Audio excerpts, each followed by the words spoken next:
Contribution would be to take the United States of America to court. So you all are the jury. When I'm done, you tell me if America is innocent or guilty. In the court of public opinion, we the people plaintiffs versus the United States of America defendant. Case number 1776. Statement of fact.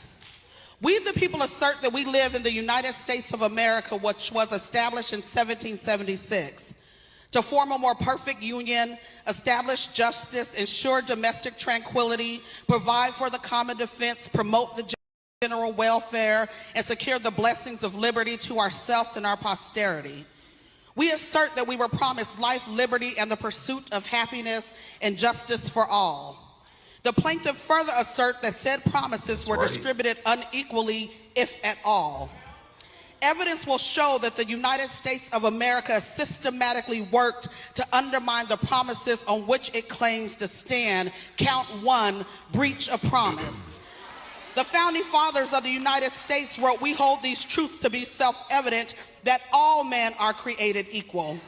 Plaintiffs assert that the United States remains in breach of this promise by enslaving millions of black people, by declaring black people to be 3/5 of a human being, and by systematically denying black people access to liberty, citizenship, safety, education, and equal protection under the law. Count 2, theft of property. Plaintiffs assert that the United States participated in the theft of land from indigenous people through forced removal, broken treaties, violence, and displacement from the ancestral homelands. Furthermore, the United States never fulfilled the promise of our 40 acres and a mule. Count 3.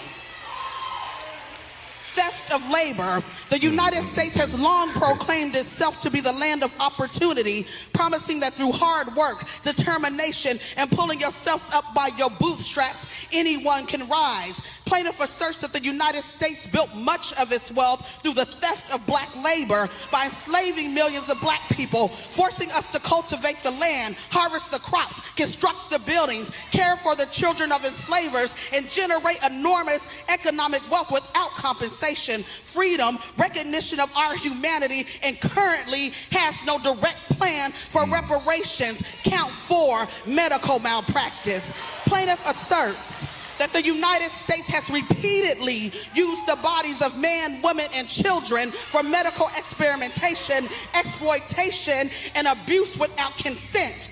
Plaintiff submits into evidence the experimentation performed by Dr. Sims on enslaved black women, including Anarcha, Betsy, and Lucy. Plaintiff submits the forced sterilization of indigenous black and Latina women, the Tuskegee syphilis experiment, in which black men were knowingly denied treatment by the United States government, and the failure to inform, receive consent from, and compensate Henrietta Lacks, a black woman whose cells were stolen and cultured by George Gay, who used her cells to create the HeLa line, an immortalized cell line that led to invaluable medical research and monetary gain. Count 5, unlawful detainment.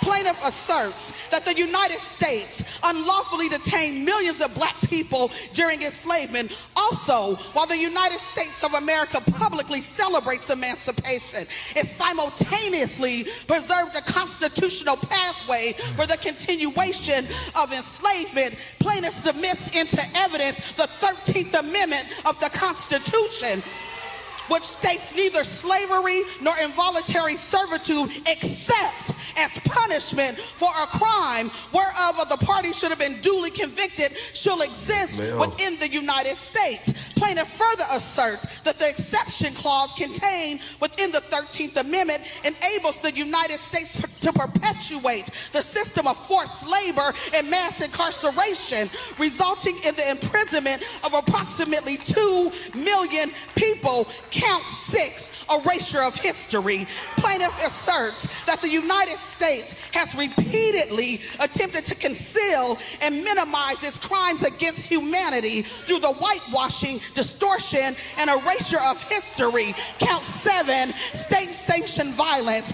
Plaintiff asserts that the United States has actively participated in and enabled state-sanctioned violence against black people through systems and practices, including black codes, Jim Crow laws, racial terror lynchings, over-policing, and discriminatory enforcement of the law. Plaintiff further asserts that the United States has historically failed to dismantle white supremacist organizations such as the Ku Klux Klan and has, through political rhetoric, policies, and institutional silence, emboldened acts of racial violence and intimidation. And finally, count 8, murder. Plaintiff asserts that the United States of America has actively participated in, enabled, and sanctioned the murder of indigenous people, black people, immigrants, and all other marginalized communities throughout history.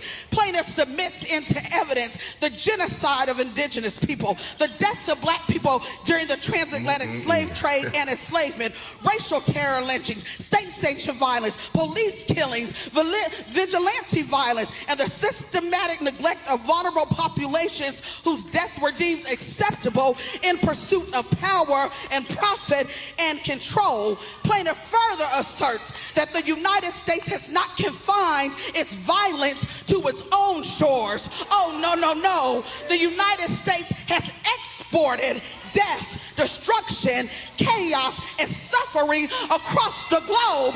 Ask our brothers and sisters in Palestine. Ask our brothers and sisters in the Congo. This has all been done for the pursuit of power and profit. So on behalf of we the people, plaintiff asks this court to find the United States guilty of crimes against humanity, and I rest my case.